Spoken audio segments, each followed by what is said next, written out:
I invite you to join me today for a little live version away from American Flyer as I share a brief tour of the Colorado Railroad Museum and a recent trip I took there with my family. Hope you enjoy.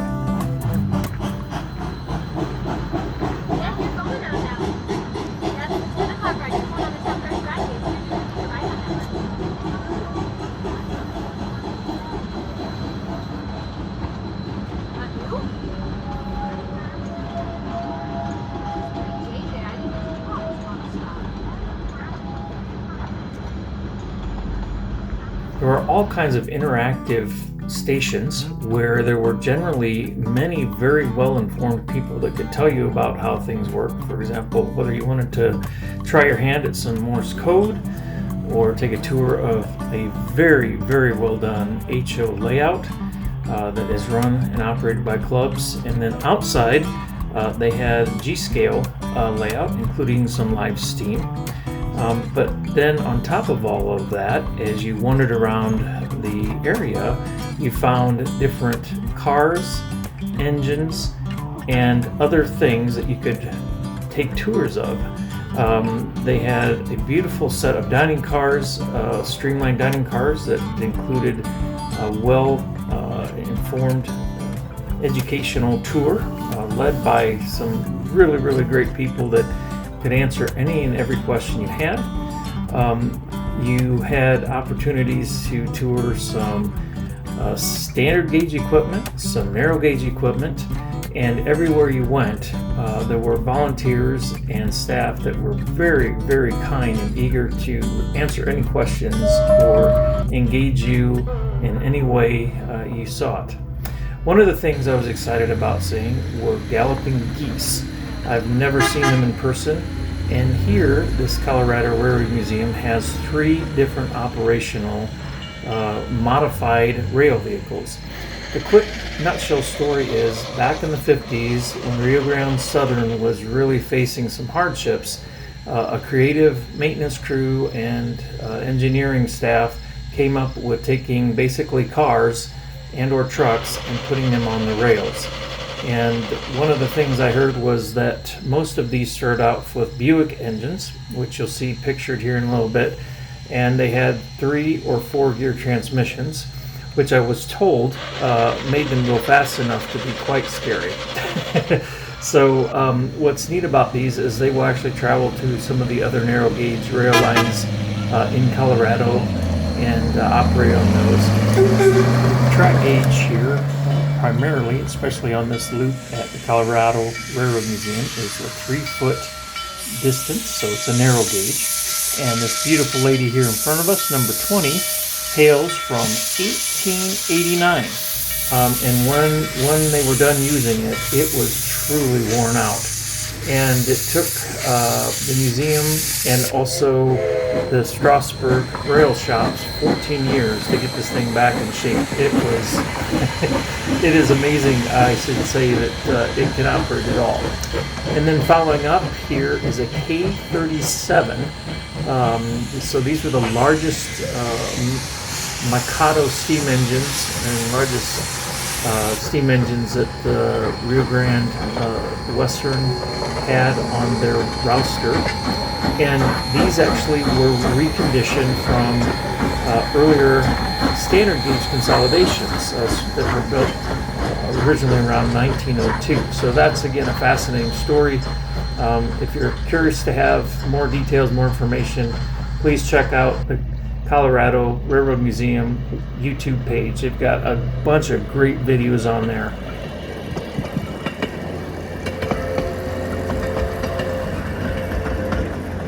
So they have kind of a loop of track, and what they do is they kind of parade things around this loop. And so being at this one location, I had a chance to see engines pass by a couple times, and it was a lot of fun.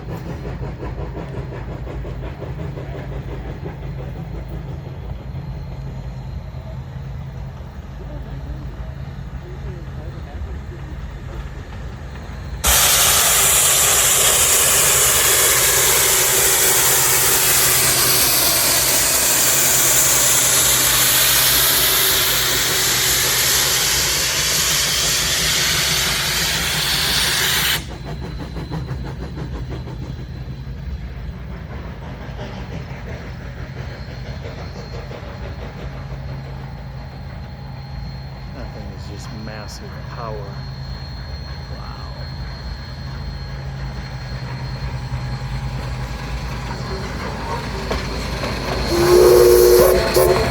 My son and I were talking about the differences between the number 20 and the 491 and the offbeat cadence and size. Pretty interesting stuff.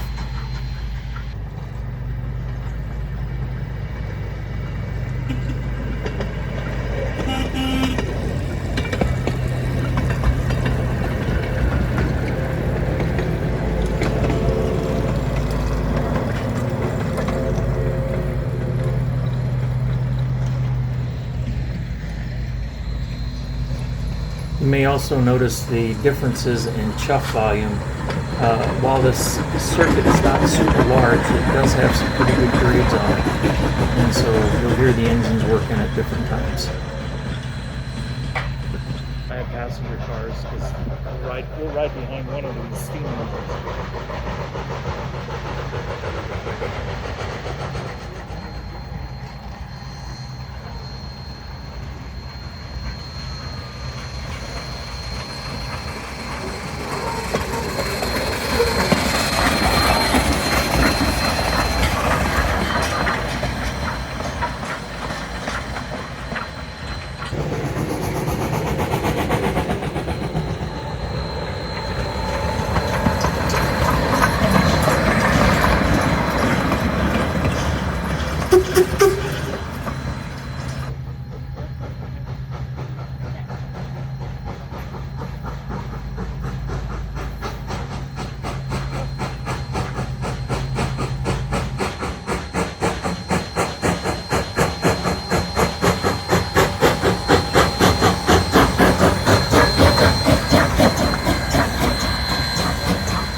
Not too far away from the museum is Pikes Peak, and this particular engine formerly worked the incline there, which is a cog railway, and we actually had intended to visit Pikes Peak, but a snowstorm prohibited the top 4,000 feet from being traversed, so we decided to come here instead. So I'm glad that happened, because this was really fascinating to see. And you can see down inside here where they have the wheels and the axles with cogs on them, as well as outside cylinders powering inside drivers. So really an interesting arrangement. A lot of greatly reconditioned, beautifully done freight cars. Obviously most of these are wood, and there's some pretty unique freight cars, including a double-decker sheep car, which those are fairly uncommon. There were a bunch of other cars here that were kind of one-offs. You don't really see them anywhere else, including some gondolas. I really enjoyed these old tank cars, the Gramps tank cars, which I've seen models of, but to see them up in person was really a treat. And here is the double-deckered sheep car. Again, pretty rare to find these, but that was one way they could haul more with the same space. Beautiful set of F units here, Rio Grande. It's hard to beat that color scheme. Just stunning. Here my son ends up talking with an operator of one of these things and gets a close and personal view of this engine. And I'm not a car guy, so there's going to be some of you that are going to recognize a lot of details about that. Feel free to add some comments if you would.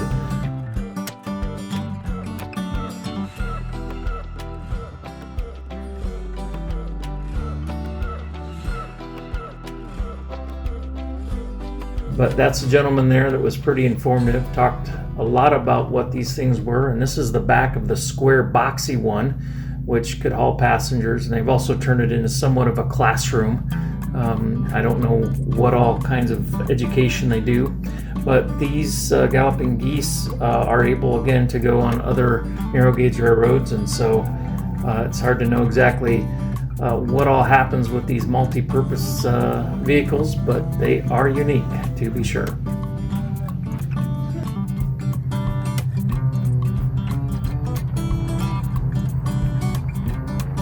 This is what's commonly called an Armstrong turntable, and that comes from the fact that you use your arm strength to turn it. And I got to take a turn at that, as you can see right here.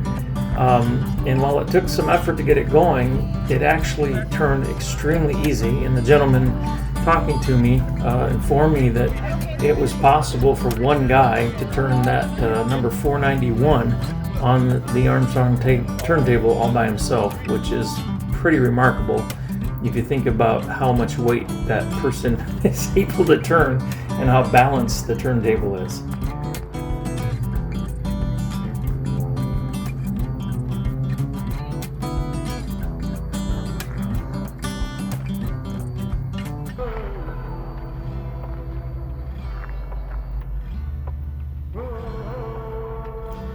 This was the last standard gauge consolidation in existence, and so they made sure to point that out.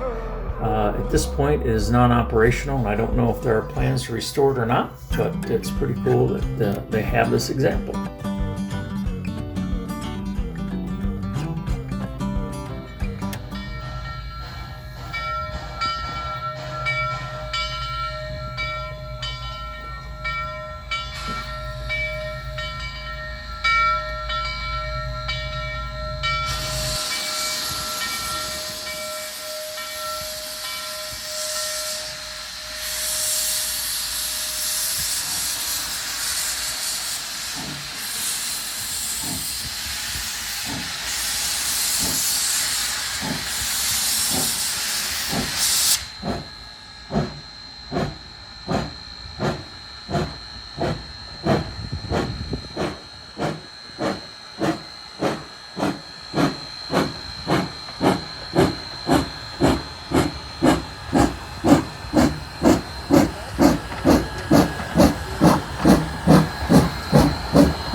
Thank you so much for stopping by today and joining me for a little bit of a different take on the typical subject matter of this channel.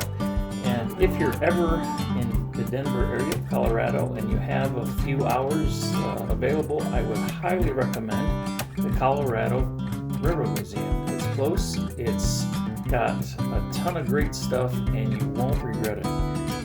Until next time, take care, God bless, enjoy those trains, be they small or large.